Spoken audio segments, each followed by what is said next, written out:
그 부처님께는 이제 수많은 깨달음을 얻은 제자분들이 계셨어요. 그래서 수많은 부처님의 제자분들 중에서도 특별히 걸출하신 분들을 따로 추려서 10대 제자라고 불렀습니다. 뭐 부처님 10대 제자 다 들어보셨죠? 들어는 봤는데 읊어보세요 하면 또 그래요. 그 중에 이제 신통제일이라고 불리우는 분이 모갈라나 존자라고 계셨어요. 신통제일 모갈라나. 그래서 우리 한문 불교권에서는 목건련 혹은 목련존자라고 불렸거든요. 목련존자니까 아시겠죠? 그래서 이제 이 모갈라나 존자께서 어느 날 이제 탁발을 하러 길을 나섰는데 그때 옆에 라카나라는 스님과 함께 라카나 존자와 함께 이렇게 길을 걷고 있었습니다. 근데 이 신통제일이니까 우리 일반 중생들이 볼 수 없는 어떤 모든 것을 꿰뚫어 볼 수 있는 천안통을 아마 가지고 계셨겠죠. 이렇게 라카나 스님하고 이렇게 탁발을 가시다가 모갈라나 스님께서 길에서 천안통으로 아귀를 보게 됩니다. 무엇을 보게 됐다? 아귀. 아귀찜 할 때 아귀 말고 그 불교에서 말하는 아귀는 전생에 무거운 업보, 무서운 업보를 지어서 배고픔에 굶주린 귀신들을 아귀라고 불러요. 고통 속에서 배고픔에 굶주린 귀신들의 아귀라고 불리게 되는데 길에서 구렁이 모양의 아귀를 보게 됩니다. 구렁이 모양의 아귀. 근데 이 아귀가 막 극심한 고통 속에서 막 허우적거리고 있는데 어떤 모습인고 하니 그 몬련 스님께서 이제 모갈라나 스님께서 신통력으로 딱 뚫어보시니까 머리에서 꼬리까지 막 불이 붙더래요. 그 꼬리에서 머리까지 막 불이 붙더래요. 그리고 막 옆구리에서도 막 불이 나가지고 온몸이 활활 타오르더래요. 무슨 모양의 아귀가? 구렁이 모양의 아귀가 머리에서 꼬리로, 꼬리에서 머리로 온몸에서 막 불이 활활 타오르니까 아싸 뱀꼬치 막 이래가지고 뱀꼬치 웃자간 말이고요. 그러니까 막 구렁이가 활활 아귀 구렁이 모양의 아귀가 귀신이 활활 막 타오르고 있으니까 모갈라나 스님이 다 보시더니 쓰디쓴 미소를 다 짓습니다. 쓴 미소. 우리가 전문 용어로 썩소라고 하죠. 썩소. 이제 쓴 미소를 딱 지으니까 라카나 스님은 보였을까요? 안 보였을까요? 그러니까 안 보이신 거예요. 그러니까 목련 스님이 길 가다 뜬금없이 다 이렇게 쓴 미소, 쓰디쓴 미소를 지으니까 목련 존자시여, 모갈라나 존자시여, 무엇을 보고 그렇게 쓴 미소를 지으십니까?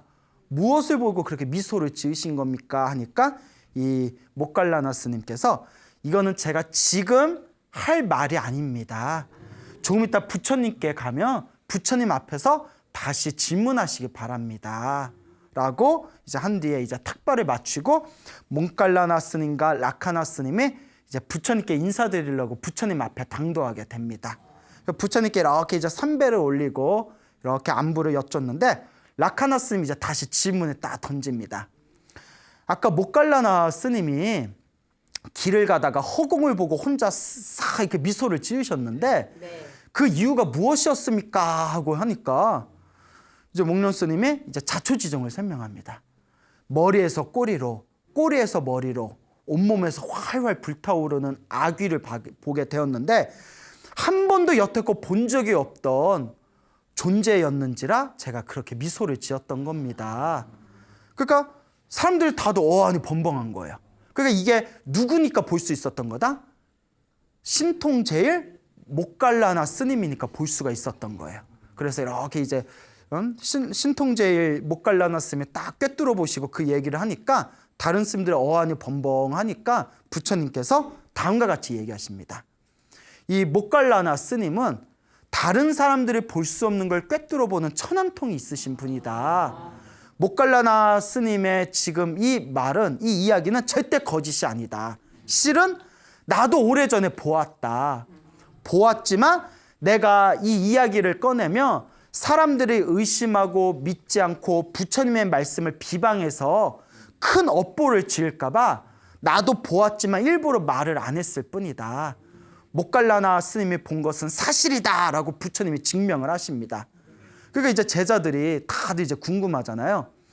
부처님이시여, 그 구렁이 모양의 아귀는 어떤 인연이 있어서 저렇게 구렁이 모양의 귀신으로 태어나가지고 저렇게 무서운 업보를 받는 겁니까? 그 인연법을 저에게 설해 주십시오라고 이제 청을 올립니다. 청을 올리니까 부처님께서 이제 나의 제자들아 잘 들어라 라면서 이제 다음과 같은 이야기를 해주십니다. 그 지금 부처님 시대를 무슨 시대라고 하죠? 어느 부처님 시대? 석가모니 부처님 시대라고 하고. 그렇죠. 다 알고 있는데 지금 말 안 하는 거죠. 예, 표정 보니까 진짜 모르는 것 같아 지금. 지금 석가모니 부처님 시대 이후에 미래에 오실 부처님을 무슨 부처님이라고 해요? 진짜 모르는구나. 미륵불이라고 하잖아요. 내가 미륵이야 뭐 그거 있잖아요. 네, 미륵 부처님, 미래에 오시는 부처님이 무슨 부처님? 미륵. 그러면 석가모니 부처님 과거의 부처님은 어느 부처님이 계셨을까요? 내 되게 자주 얘기했는데, 네? 방송 때려쳐, 방송 때려쳐. 네, 나 이런 분위기에서 못해. 자주 얘기했잖아요. 진짜 가섭 부처님. 기억나요 안 나요? 납니다. 이제 나. 그러니까요. 예, 그래서 항상 지금은 석가모니 부처님, 과거에는 가섭 부처님, 미래에는 미륵 부처님. 너 뭐 지금 외우면 뭐해? 또 잊어먹을 건데. 몇 번을 얘기했는데. 자, 그래서 가섭 부처님 시대 때 얘기해요. 뭐냐면 가섭 부처님 시대 때 가섭 부처님에게 큰 절을 지어드리고 가섭 부처님을 지극정성으로 모시던 그 수망갈라라는 장자가 있었어요. 수망갈라라는 장자가 있었는데 큰 부자예요. 이 수망갈라라는 이 부자가 어느 날 이렇게 이제 성문 밖을 나가는데 저 성문에 왜 그 맨발에 진흙투성이를 하고 있는 복면을 쓴 도둑놈이 이렇게 숨어 있는 거예요. 그 수망갈라가 이렇게 보다가 이제 도둑놈을 보았으니까 도둑놈을 뭐라고 해요? 도둑놈이네 이러잖아요. 그렇잖아요. 도둑놈을 보고 도둑놈이 이제 아이고 우리 물건 빌리러 오신 분이네 뭐 이러진 않잖아요. 도둑놈이니까 아이고 저 도둑놈이네 하고 이렇게 지나갔어요. 그 도둑놈을 도둑놈이라고 한 거예요. 스님을 뭐라고 해요? 스님이라고 하고 그렇잖아요. 예, 그리고 도둑놈을 도둑놈이라고 하고 아이고 도둑놈이네 했는데 도둑놈이 그 소리 딱 듣고 도둑을 도둑이라고 했는데 기분이 확 상한 거예요. 그래서 이상하죠? 네. 그래서 기분이 확 상해가지고 나한테 도둑놈이라고 내가 복수할 거야 막 이래버린 거야. 그러니까 정신적으로 문제가 있나 봐요. 아니 도둑놈을 도둑놈이라고 했는데 기분 나쁘면 어쩌라고. 그래서 이상한 사람이죠. 그래서 이제 복수를 했는데 이제 어떻게 복수를 했냐면 그 수망갈라 장자의 소유로 있는 재산으로 있는 논을 7번을 불태웠대요. 7번을 불지르고 수망갈라 장자 외양간에 있는 소의 다리를 7번을 잘랐대요. 소다리를 7번을 자르고 소갈비? 7번을 자르고 그렇잖아요. 그리고 수망갈라 장자의 집에다 7번 불을 질렀대요. 세상에, 야, 이것도 전생이 무슨 어변일 거예요. 자, 그래서 논에다 7번 불 지르고 소의 다리를 7번 자르고 그 다음에 수망갈라 장자의 집에다 7번 불을 또 지르고 그런데도 수망갈라 장자가 전혀 마음에 불편한 기색이 없더래요. 너무나 불심이 깊고 이 불심이 깊은 사람의 인연법을 믿거든요. 아, 다 전생에 내 어변인가 보다. 뭔가 내가 이런 손해를 봐야 할 인연이었나 보다 하고 얼굴이 너무 편안해 보이니까 이 도둑놈이 짜증이 확 나는 거예요. 막 괴로워해야 속이 푸르는데 이 도둑이 짜증이 확 나가지고 이씨 이래가지고 수망갈라 장자의 하인을 몰래 꿰어서 이제 질문을 던집니다. 야, 너네 주인님이 가장 좋아하는 게 뭐냐? 하니까 그 하인이 우리 주인님은 간다꾸띠뿐이 관심이 없으셔. 오직 간다꾸띠만 좋아하셔 이러시는 거예요. 간다는 뭐 어디 간다가 아니라 간다 뭐 이게 아니라 향이란 뜻이래. 향 피우다 향.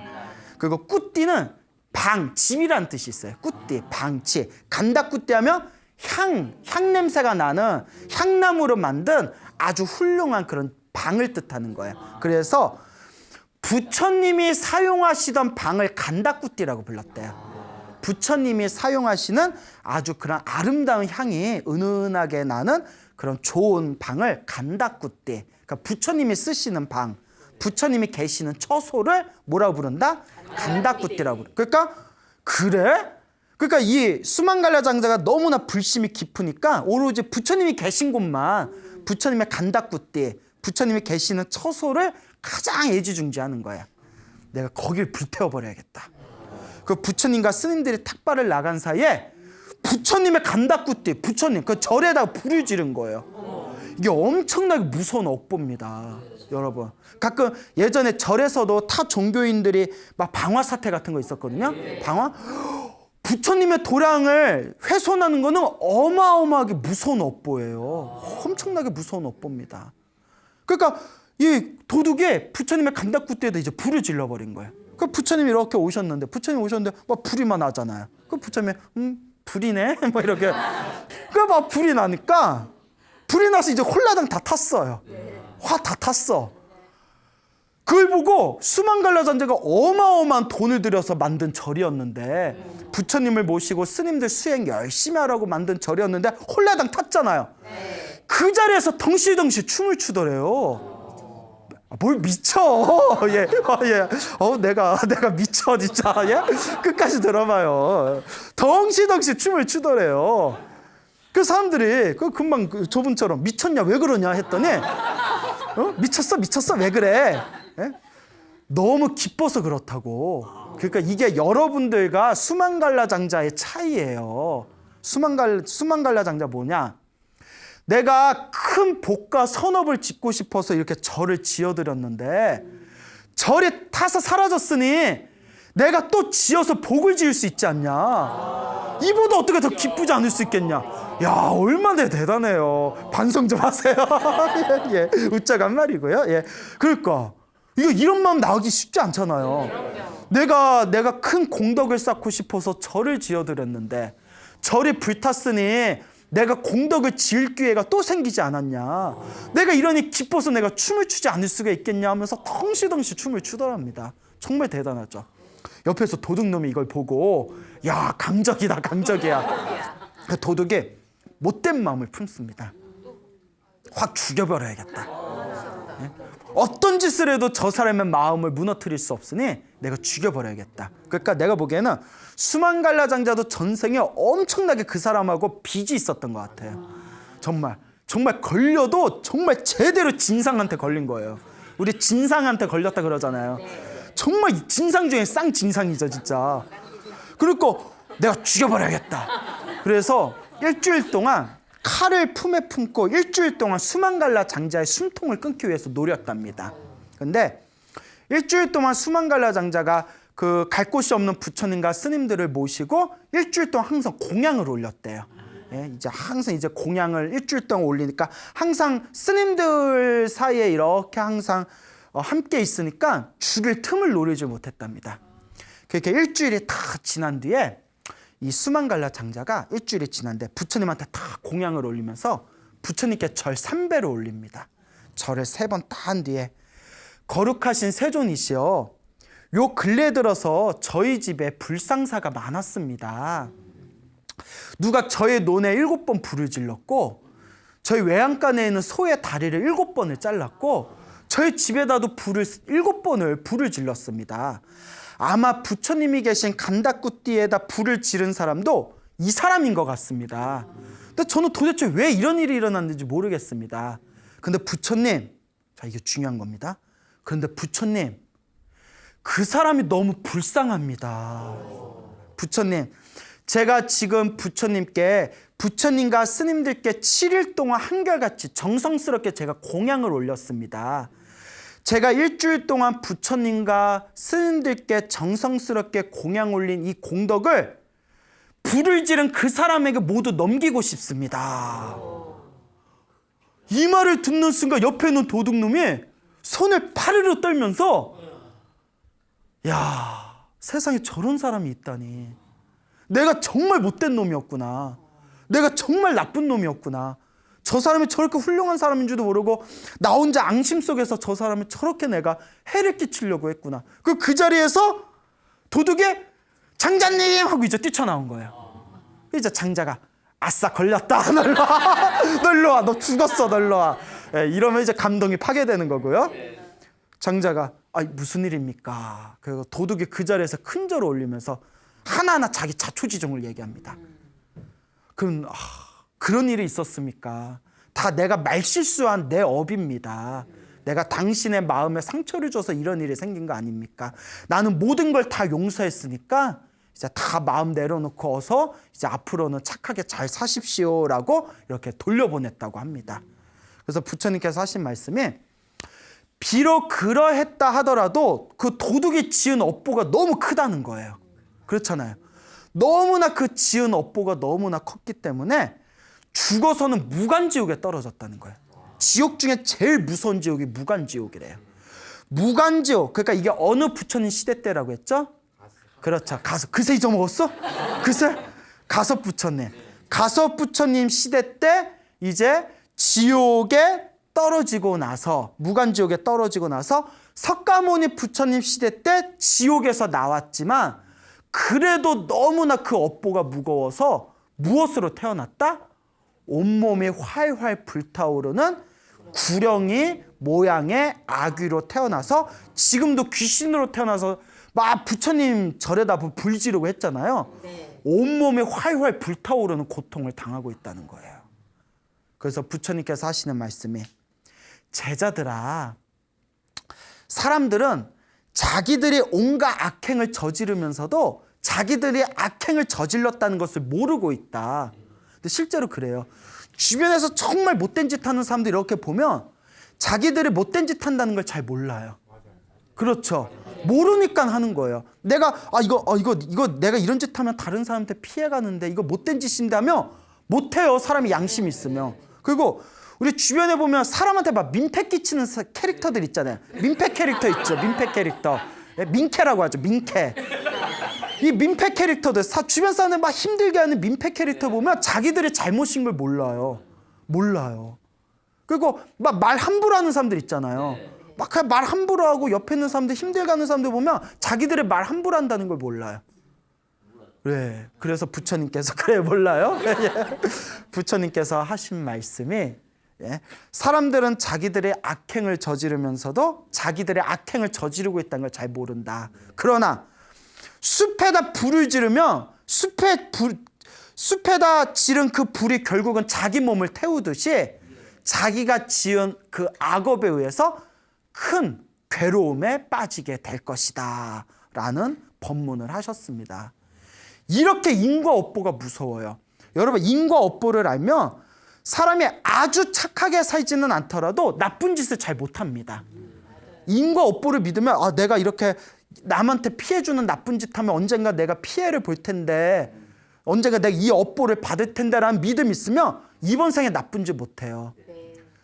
절에 다니면서도 뻔뻔하게 나쁜 짓 하는 사람이 있으면 그 사람들은 불자 아니에요. 불자예요. 불자. 불자 아니에요. 불자. 발음을 떨린 발음, 떨 발음. 불자. 불자예요. 절에 다니면서도 부처님 법을 공부하면서도 나쁜 짓을 하는 사람들은 인과 업보, 이 인연 과보, 인연법을 안 믿는 사람들입니다. 근데 종교를 믿는 사람들 중에서도 타종교든 불교든 종교를 믿는 사람들 중에서도 그렇게 자기 마음을 잘 못 다스리는 사람들이 주변에 많은 것 같아요. 반드시 자기가 저지른 업은 자기가 받게 됩니다. 선업을 지으면 좋은 일이, 악업을 지으면 나쁜 일이. 그렇기 때문에 이번 생에 안 받아도 언제라도 받는다? 다음 생에라도 받아요. 이게 바로 인과 응보고, 인과 업보고, 인연 과보고, 이 모든 게 다 인연법입니다.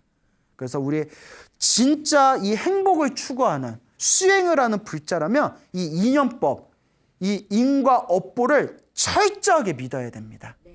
내가 지금 받고 있는 이 모든 현상이 다 전생에 지은 나의 업이었구나. 지금 이 순간 짓고 있는 나의 업이 좋은 업이든 나쁜 업이든 내가 지은 업은 이번 생이 아니면 다음 생에라도 반드시 받는구나. 불자라면 철저하게 믿으셔야 됩니다. 알겠죠? 네. 그래서 이와 같이 이 부처님께서 이 인연법에 대해서 설하셨다. 또 재미난 얘기보다는 좀 어떻게 가슴 아픈 그런 어떻게 보면 또 무서울 수 있는 이야기를 하나 해드리겠습니다. 우리나라의 그 현대 불교 큰 스님 중에 또 큰 족적을 남기신 큰 수행자 중에 청화 스님이란 분이 계셨어요. 청화 스님. 그 연불선을 하시던 아주 훌륭하신 큰 스님이셨는데 오래전에 세상을 떠나셨죠. 요 청화 큰 스님 제자 중에 주경 스님이란 분이 계셨대요. 주경 스님. 이 주경 스님도 몇 년 전에 세상을 떠나셨습니다. 뭐 일찍 세상을 떠나셨는데 이 주경 스님이라는 분께서 청화 큰 스님의 제자 주경 스님이라는 분께서 굉장히 연불 수행을 굉장히 많이 하셨대요. 연불 수행 많이 하시고 기도를 많이 하시고 특히 신묘장구 대다라니 기도를 엄청나게 많이 하셨답니다. 수행을 많이 하시다 보니까 뭔가 이렇게 마음에서 뭔가 좀 열린 게 있으셨나 봐요. 이 주경스님이라는 분께서 실제로 수행을 하시다가 겪으신 이야기라고 합니다. 근데 너무나 우리 불자들에게 도움이 될 것 같아서 오늘 한번 제가 간단하게 이 이야기를 소개할까 합니다.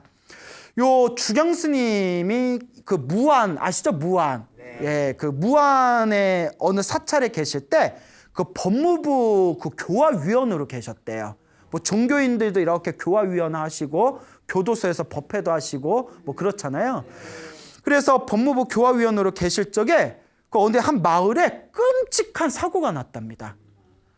젊은 아들이 아버지를 마당에서 때려 죽인 사건이 생긴 거예요. 끔찍하죠. 그래서 근데 이 아들의 정신이 좀 온전하지 못했대요.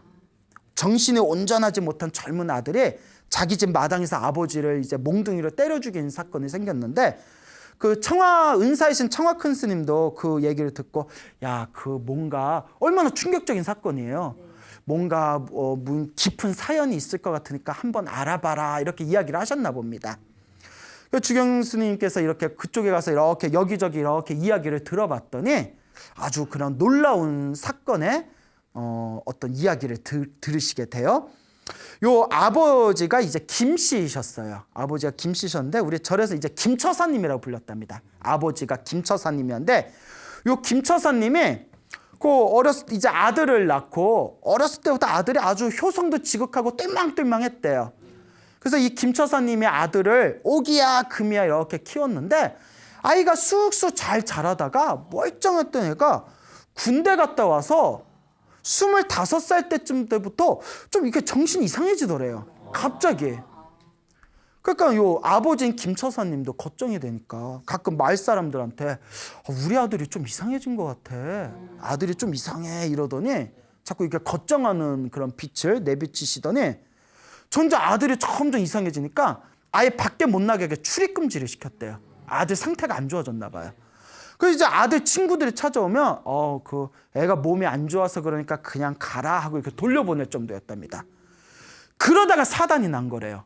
갑자기 방에 있던 아들이 뛰쳐나서 몽둥이 들더니 네가 술만 먹으면 날 괴롭혀? 네가 술만 먹으면 나를 쳐? 네가 나를 이렇게 괴롭혀? 하면서 아들이 아버지 김서사한테 네가 나를 이렇게 괴롭혀? 하면서 몽둥이로 막 때려가지고 아버지가 이제 김처사가 죽은 거예요.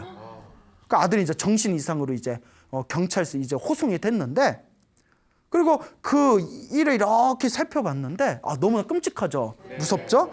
그 스님께서 이렇게 여기저기 묻다가 그 아들의 사촌 되는 분한테 어떤 사건의 진상을 들었답니다. 이게 정말 불자들이 아니라면 믿기 힘든 얘기예요. 김처사가 아들한테 맞아 죽은 김처사님이 오랫동안 그 아버지를 모시고 있었대요. 아버지를 모시고 있었는데 이 김처사가 젊었을 때 평상시엔 괜찮다가 술만 먹으면 굉장히 주사가 심했답니다. 주폭이라고 하죠. 그래서 이 김처사도 아들한테 맞아 죽은 김처사도 젊었을 때 술만 먹으면 힘없는 아버지를 늙은 아버지를 막 때렸대요. 술만 먹으면. 웬일이야. 그러다가 결국은 그 김처사의 아버지가 그 집에 들보 있죠. 들보에다 목매달아 죽었다는 거예요. 들보에다 목매달아 죽고 몇 년 후에 그 아들을 낳았다는 거예요. 그 주경스님이 그때서야 빚 갚으러 왔구나. 원한 갚으러 왔구나. 아들한테 맞으면서 들보에다 목을 매달면서 얼마나 온갖 원한을 갖고 그리고 죽었을 거 아니에요. 아들로 태어나서 빚 갚으러. 그러니까 멀쩡했던 아들이 이제 25살이 넘어가고 갑자기 이제 정신 이상해지더니 몽둥이를 들고 자기 아버지한테 술만 먹으면 나를 때려? 술만 먹으면 나를 못 살게 구려? 그러니까 뭐가 확 그냥 돈 거죠. 그래서 이 세상이 여러분 너무 무섭죠? 나도 무서워요. 근데 이 세상에 인간이 태어날 때 두 가지 이유로 태어난대요. 서로와 서로의 만남이 은혜를 갚으러 만났거나 왼수를 갚으러 만난 사이래요. 은혜로 만났거나 왼수로 만났거나. 나한테 잘해주고 나한테 항상 힘을 주는 사람은 은혜로 만난 사이예요. 내 속을 팍팍 긁는 사람들은 왼수로 만난 사람. 여러분 주변 은혜가 많아요? 왼수가 많아요? 왼수? 인생 어떻게 사신 거예요? 지금부터 잘 사세요? 예, 그래요. 왼수. 예. 이런 왼수. 예, 은혜로 만났거나 왼수로 만났거나. 참 정말 무섭죠? 근데 불교는 이게 다 자기 어변이라는 거예요. 그런 사람들 만난 것 자체가 내 어변이래요. 근데 중요한 게 있습니다. 불교는 숙명론이 아니에요. 운명이 정해졌다는 숙명론이 아니에요. 절대 오해하시면 안 돼요. 내가 지금 겪고 있는 이 업보가 누가 지은 거죠? 내가 지은 거라면 지금 이 순간부터 내가 좋은 업을, 좋은 선업을 지어서 또 내 운명을 좋은 쪽으로 자꾸 바꿀 수가 있다는 거예요. 그러니까 우리가 수행하는 거예요. 운명이 정해져 있으면 수행을 뭐하러 해요? 운명을 바꿀 수 있으니까 수행을 하는 겁니다. 그래서 제가 항상 여러분들한테 기도해라, 복을 지어라, 평상시에 마음을 잘 써야 된다라고 항상 간곡하게 말씀을 드리는 겁니다. 그래서 업이 두꺼운 사람들은 오래오래 닦아야 돼요. 그래서 은혜로 만났거나 왼수로 만났거나 정말 우리의 이 업보라는 게 정말 무섭다. 이 인연법이라는 게 정말 무섭다라는 걸 명심하시길 바랍니다. 그래서 또 이 주경스님께서 또 겪으신 일이라고 합니다. 한창 수행을 열심히 하시고 나서 지금으로부터 한 30년 전쯤 일이에요. 30년 전쯤에 스님께서 여기 저기 강원도 낙산사로 해서 오대산으로 해서 정멸보궁으로 해서 이렇게 우리나라의 유명한 그 기도도량을 한 바퀴 싹 돌면서 마지막 향일암을 가셨대요. 향일암이라고 아시나요? 여수에 있나요? 여수? 예, 여수의 향일암도 그 관음 기도도량이거든요. 향일암에 이렇게 이제 기도하러 잠시 이렇게 가셨는데 저기에 이제 시끌벅적해서 봤더니 저 공주 아시죠? 공주.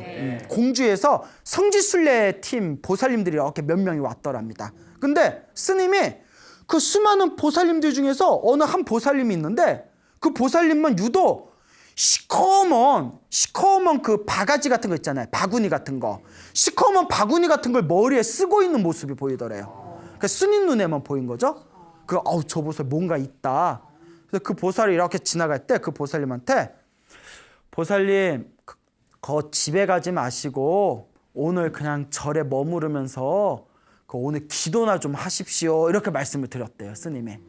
집에 가지 마시고 절에 남아서 기도 좀 하세요.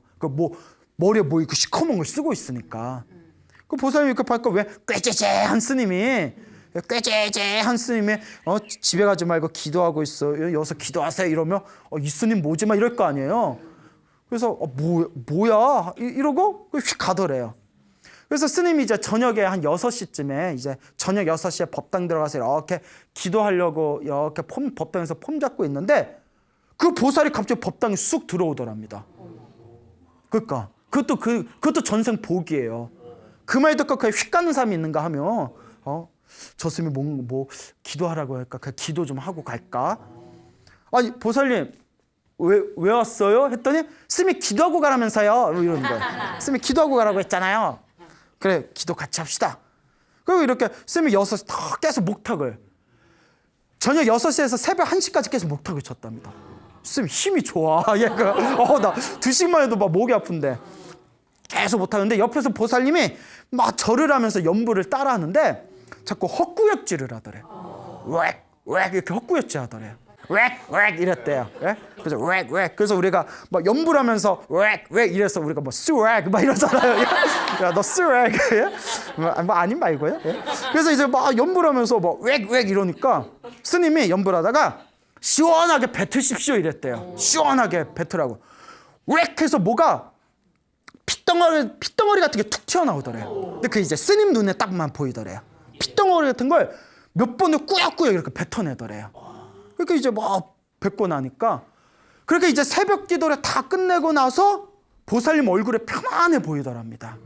이제 새벽 기도를 마치고 난 뒤에 그 편안해진 보살님이 얼굴이 이제 편안해진 보살님이 스님한테 이제 새벽에 기도가 끝나고 아침에 스님 제가 정식으로 인사드리겠습니다 하면서 들어서 이렇게 삼배를 올리더래요. 삼배를 따더니 보살님이 자초지종을 얘기하더랍니다. 오래전에 어린 오기야 금이야 했던 어린 아들이 있었대요. 정말 사랑스러운 아들이 있었는데 갑자기 세상을 떠났답니다. 그렇게 오기야 금이야 했던 아들이 휙 세상을 떠나니까 그냥 가슴에 막 대목이 박혀가지고 그 아들 생각에 하루하루 괴롭고 고통스러운 나날을 보냈는데 어느 날 며칠 전에 꿈을 꿨다는 거예요. 아들이 죽고 몇 년 후에 꿈을 꿨는데 아들이 이렇게 엄마 나 어디 가난하고 추운 집에 태어났는데 엄마 나 좀 도와줘 하면서 꿈에서 자기가 살고 있는 집을 이렇게 가르쳐 주더래요. 꿈에서. 그래서 이 보살님이 공주에서 향일함에 온 김에 그 아들이 가르쳐준 그 집을 한번 찾아가 볼 생각이었대요. 찾아갈 생각이었는데 근데 스님하고 새벽 동안 기도하고 꾸역꾸역 뱉어내고 냈더니 그 꿈이 싹 내용을 잊어버렸다고. 이거 어떻게 된 겁니까 했더니 이제 스님이 원결이 풀어진 겁니다. 그러면서 스님이 한 얘기가 놀라운 얘기예요. 보살님은 전생에 악담을 많이 하던 사람이었습니다. 입으로 악담을 많이 하던 사람이었는데 보살님한테 오만 악담을 들어가지고 가슴에 대목시 못이 박힌 사람이 보살님 복수하려고 보살님의 악담 소리에 복수하려고 이번 생에 누구로 태어난 거다? 복수하려고 아들로 태어난 겁니다. 그래서 어렸을 때 보살님한테 온갖 사랑받고 귀여움받다가 갑자기 죽어야 부모 마음이 썩잖아요. 막 온갖 막 말썽 부리고 내 인생 my way 막 이러면서 죽든가 말든가 신경 쓰지 마 이러면 덜 슬프잖아요. 온갖 사랑과 귀여움 받다가 엄마한테 복수하려고. 그래서 갑자기 휙 죽어버린 거고 그 원한이 아직도 남아가지고 꿈에 나타나서 자꾸 보살님의 아들을 못 잊게 자꾸 괴로움을 준 거라고. 이제 그 원결이 풀어졌으니 참회하는 마음으로 열심히 기도하십시오 해가지고 보살님이 또 그 얘기를 딱 알아들은 거예요. 우리 같으면 어디서 약을 팔아? 막 이럴 수도 있잖아. 그 얘기 딱 듣고 스님 제가 열심히 기도하겠습니다 하면서 열심히 기도하고 아들을 위해서 우리 전생에 악연이 있으면 여기서 다 우리가 놓아버리자 정성스러운 마음으로 또 천도제를 지내줬더니 기도하고 그렇게 천도제를 지내고 나서 집안일도 잘 풀리고 마음도 굉장히 편안해졌답니다. 이랬다는 그런 어떤 일화가 있습니다. 정말 이 인연법이 무섭죠. 네. 여러분 불교가 뭔지 모르고 기도를 안 한 사람들은 이런 얘기 들으면 뭐야 뻥이야? 진짜? 저거 다 뻥 같아 이럴 수도 있어요. 그렇지만 정말 기도해보고 체험해본 사람들 이걸 의심하지 않습니다. 소나무를 보신 전국의 수많은 불자분들 중에 실제로 기도하고 체험하신 분들은 소나무에 나오는 내용 하나하나가 다 마음에 와닿는데요. 절대 거짓이 아니라는 걸 믿는다. 그러니까 이 인연법이 정말 무섭습니다. 좋은 인연도 있고 나쁜 인연도 있고. 아까 제가 뭐라고 했죠? 우리가 이 세상에 태어날 때는 몇 가지 이유로 세상에 나타난다? 두 가지. 뭐라고 했죠? 은혜를 갖기 위해 만나거나 왼수를 갖게 만나거나. 그래서 어느 노보살님께 전화가 왔어요. 80이 다 되신 노보살님께 전화가 왔는데 너무 궁금한 게 있어서 전화했다고. 그 뭡니까 했더니 남편이 20, 30년 전에 남편이 세상을 떠나셨대요. 좀 빨리 세상을 떠나셨죠. 그래서 이제 자기가 죽으면 며느리들이 이제 힘들까봐, 또 요새 젊은 사람들 제사 안 지내잖아요. 며느리 힘들까봐 합동으로 시아버지 제사, 시어머니 제사 따로 지내지 말고 1년에 한 번 합동으로 지내라 라고 하려고 하는데 딱 걸리는 게 있다는 거예요. 잘 들으세요. 뭐라고 하시냐면, 스님 혹시 죽은 남편이랑 합동제사 지내면 그 다음 생에 또 만나는 거 아닙니까? 이러시는 거예요. 다음 생에 또 만날까 봐 무서워가지고 정말 만나고 싶지 않대요. 근데 합동제사 지내면 그 인연으로 또 만날까 봐 무서워서, 그래서 제가 엄청 싫은가 봐요. 그래서 아니라고, 합동으로 지내다 각자 업보 따라 흘러간다고, 그러니까 합동으로 지낸다고 또 만나는 거 아니라고 이렇게 이제 잘 말씀을 드렸습니다. 근데 여러분, 이번 생에 부부 인연까지, 이번 생에 부부로 만난 거는 전생에서부터 엄청난 인연이 있어야 부부로 만난 거예요. 이번 생에 부부로 만났던 인연은 다음 생이나 다다음 생에도 또 만날 수밖에 없어요. 부부로 안 만나더라도 어떤 또 다른 모습으로라도 또 만날 수밖에 없어요. 그만큼 인연이 질긴 인연이에요. 그래서 이번 생에 잘 풀어야 돼요. 이번 생에 내가 나를 힘들게 했던 남편이나 아내를 행복하게 해달라고 기도하면 기도할수록 다음 생에 또 만나도 어떤 인연을 만난다? 좋은 인연으로 만나고. 내가 이번 생에 내 남편이나 아내한테 뭐 죽일 놈, 뭐 썩을 놈, 나쁜 놈, 이런 이러면서 막 욕하면서 악한 마음으로, 나쁜 마음으로 이번 생에 헤어지게 되면 다음 생이나 다다음 생에 또 만날 때 악연으로 만날 수가 있어요. 그러니까 여러분들 마음에 나를 힘들고 괴롭게 했던 인연들이 있다면 기도를 하실 때 그 사람들이 다 내 전생의 업보 때문에 만난 사이입니다. 나를 힘들고 괴롭게 했던 저 사람들이 고통에서 벗어나 행복하기를 바랍니다. 라는 마음으로 기도해주면 언젠가 또 만나도 어떤 인연으로 만난다? 좋은 인연으로 만나게 됩니다. 요 인연법이 정말 묘해요. 요 인연법이 정말 묘합니다. 그러니 진정한 불자라면 이 인연법, 이 인과업보, 서로의 은혜와 왼수로 만나게 된 이 미묘한 인연의 법을 철저하게 믿고 의지해야 됩니다. 알겠죠? 네. 자, 그래서 이번에는 좋은 인연으로, 지금까지 좀 나쁜 인연 얘기했죠? 그 좋은 인연으로 만나게 된 이제 재미난 얘기를 하나 해드릴까 합니다. 어느 부부가 있었대요. 옛날에 부부가 있었는데, 이 부부는 금술이 좋았는데 오랫동안 자식이 없었답니다. 그래서 열심히 이제 부인 되시는 분이 열심히 이제 절에 다녔는데, 열심히 이제 절에 다니다가 어느 날이었답니다. 애를 임신하게 된 거예요. 그 이제 아들을 낳았대요. 이제 이렇게 아들을 낳게 되었는데, 아들을 낳고 나서 이 남편이 일찍 세상을 떠났답니다. 그 아들 하나 의지하면서 이 홀어머니와 아들이 이렇게 살아가는데, 아들이 그렇게 효성이 지극한 거예요. 아주 효성이 지극해가지고 어머니를 극진하게 모시는데, 너무나 효성이 지극하니까 다른 마을에까지 널리 그 이름이 날 정도였답니다. 효자로. 그런데 이 아들이 여자에 관심이 없는 거예요. 그래서 결혼을 안 하는 거예요. 그리고 옛날에는 효자를 으뜸으로 봤잖아요. 하도 효성이 지극한 효자라고 소문이 나니까 주변에서 막 중매가 들어와도 결혼을 안 하더랍니다. 그러니까 어머니가 홀어머니가, 얘야, 아들아, 나도 손주 하나 보고 싶다. 손주 보고 싶은데 너 결혼 안 하냐? 아들 그냥 빙그레 웃는 거예요. 그냥 빙그레? 이렇게 웃으면서. 응? 네. 그래서 이제 뭐 지금 같은 시대면 뭐 우리 아들이 남자를 좋아하나? 뭐 이렇게 의심해 볼 수도 있겠죠. 근데 이제 옛날 시대잖아요. 옛날 시대. 그러니까 우리 애는 왜 이렇게 여자한테 관심이 없지? 그러니까 빙그레 웃으면서 어머니 열심히 이제 효도하다가 어머니가 이제 세상을 떠나시게 됩니다.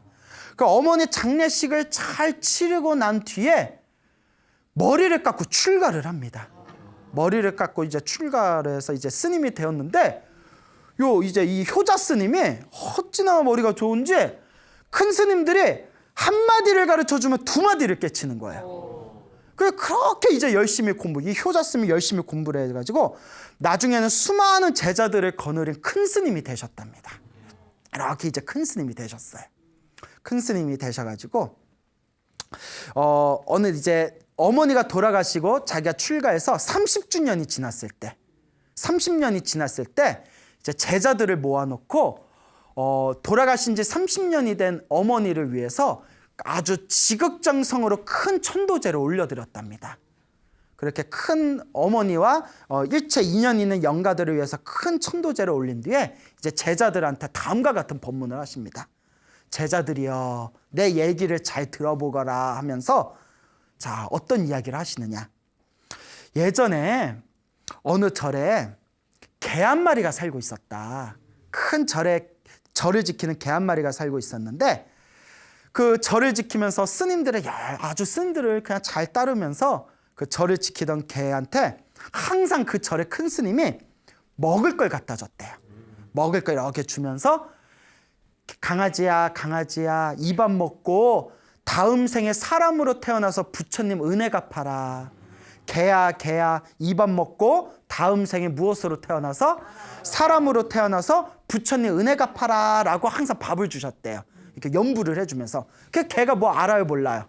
모르지. 뭐 어떤 사람 말을 어떻게 그냥 꼬리 흔들면서 뭐 헤헤거리면서 좋아 좋아 막 이러면서 뭐 개는 그저 좋대잖아요.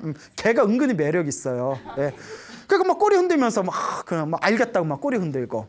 근데 그 절에 오랫동안 아이가 없었던 부부의 아내 되는 분이 그 절을 오랫동안 불공을 다녔대요.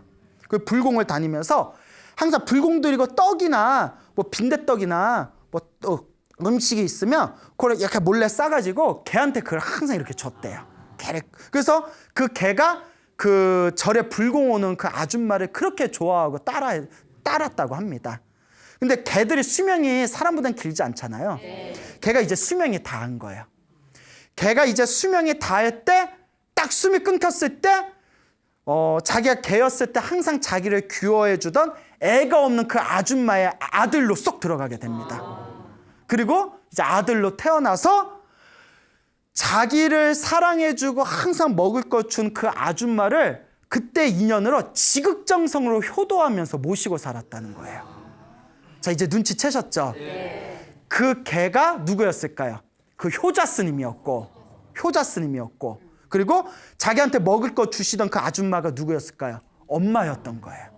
그 엄마를 지극정성을 모시고 어머니가 돌아가시자마자 그때 큰 스님이 항상 뭐라고 했어요? 사람으로 태어나서 부처님 은혜 갚아라. 그래서 부처님 은혜 갚기 위해서 머리 깎고 출가를 했다. 그리고 맨날 절에서 듣던 게 독경 소리잖아요. 그래서 개였을 때 허구헌내 듣던 소리이기 때문에 한 마디를 가르쳐주면 몇 마디를 알았다? 2마디. 그래서 영재교육이 중요한 거예요. 개였을 때 다 배웠어. 개였을 때 다 배운 거야.